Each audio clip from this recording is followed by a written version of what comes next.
Hey guys, my name is Osasi and I'm a streetwear clothing designer. Also, I design posters. So I created this design on Photoshop and I'm going to show you guys how I did it on Photoshop. So let's jump into the video. So first of all, this is my Photoshop dashboard, and the first thing I do was impute a solid color fill, which was orange as well, as you can see. So I impute the solid color fill. This is the code, the color code. Also, after imputing the color code, I impute the image. So this image, I generated this image from ChatGPT with a prompt. I don't know this player, but I just generated it with a prompt. After I generated the image with a prompt, I brought it down into Photoshop. It was 4K, so I removed the background, and also I added this circle ellipse, which I made it more lighter than the background, but it's still maintain the orange color. And after that, I added this image into the circle, and I use my brush tool. So if you don't know how to use your brush tool on Photoshop, it's or you can just go up here and just choose your brush tool, or just press B, something like that. Yeah, B, you get your brush tool, and use the soft round brush. Reduce the opacity and the flow, and then you brush this side. Make sure your color here is changed to black, and that's it. You brush here. Let me set this. So you change this into black. So also the other thing I did was, after adding this, then I added these other players too, which I generated the image from ChatGPT as well. So I added this image here. I make sure it match what I wanted to do. As you can see on the jersey, it has like an orange number colors as well. So I'm trying to maximize the kind of colors I use in this video. And after adding this image, I add a smart filter on it. Make sure the image is more brighter and crispy for the poster. After adding that, I did this graffiti, this Osasi, which is my name. I just added this my Osasi name. I use a bold text, which I use for the Osasi name, and I went to filter, I went to blur, and I use Gaussian blur to make it more blurry. Then after I added that, I added this graffiti. Yeah, I added this graffiti. I got a pack from I think I got a pack which this graffiti was there. I uploaded the graffiti and went to my blending mode. I make sure I choose screen, then choose screen. That's all. Then after I uploaded this, this background. Uploaded this background. As you can see, this background here, it gives the image more, it gives the poster more light, and I think vibe to it. And as you can see on the poster, looks more good and crispy as well. And that's it. So after I added the background, I added this floating rock. So I make sure the subject is standing on a floating rock. As you can see, this rock it's kind of fake here, but I decided to try my best and make it more realistic. After adding the floating rock, I added a smart filter to the rock to try to blend it to the background. I added curve. I added this curve to the image. After that, I added color balance to the whole poster to make sure to give this more life. Added new layer, which was the shadow. As you can see, there is no shadow under the foot of the subject, so I had to add a shadow.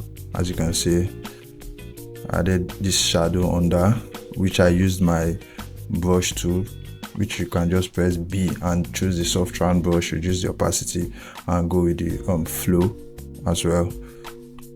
So after that, I went to this layer here.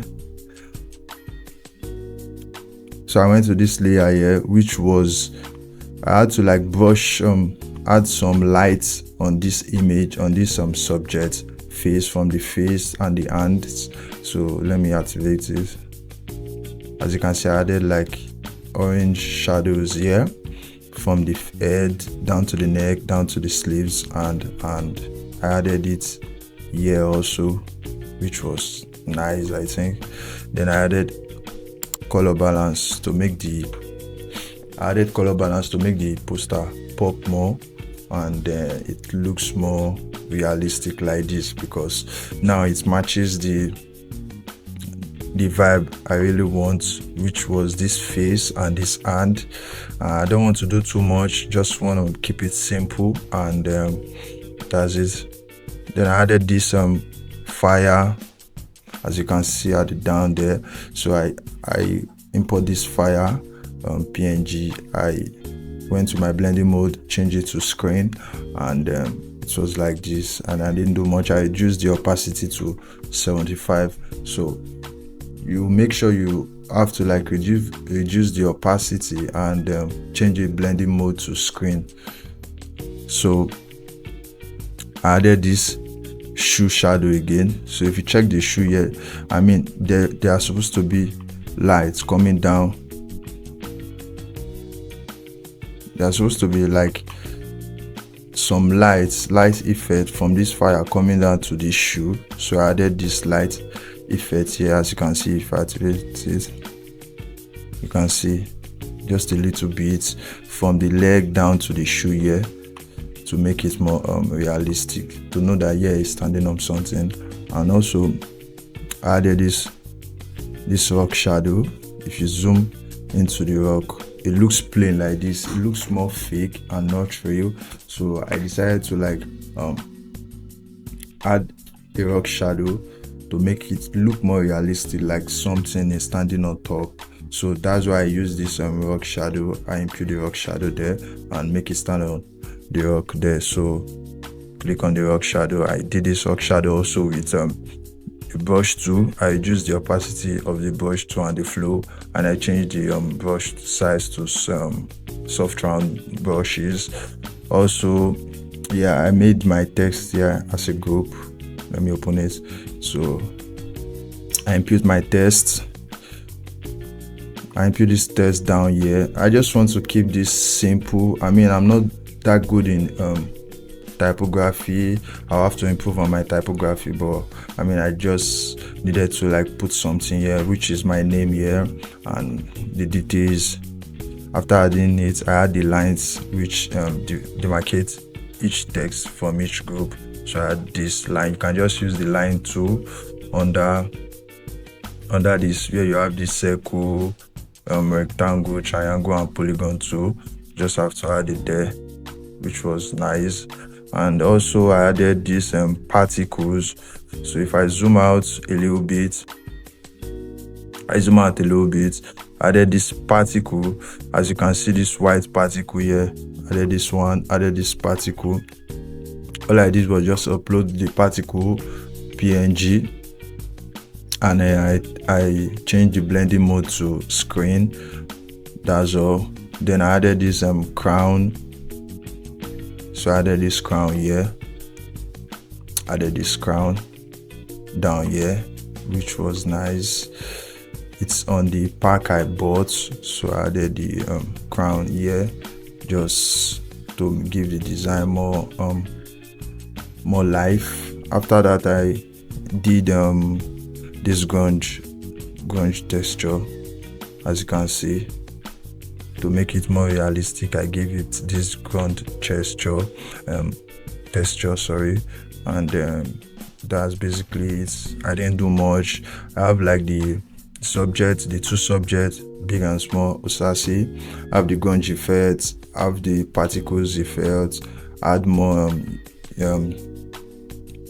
lighting, and added this fire at the bottom, added more shadow, and brush the subject here and make everything more okay for people to view. So basically that's just it. So this is how I designed this poster, and it's my first time on posting on YouTube. So I hope you guys like this video and you comment. Also, I normally do design for clothing brands. I design clothes and poster. So in this channel you'll be getting more of tutorials on how to design clothes and poster, and just basically taking you guys along my journey and how I feel about designing, explaining everything I feel about designing. So I hope you learned something from this video. You can pause the video, go through it, and make sure you understand the video, and I'll see you guys on my next video. Thank you.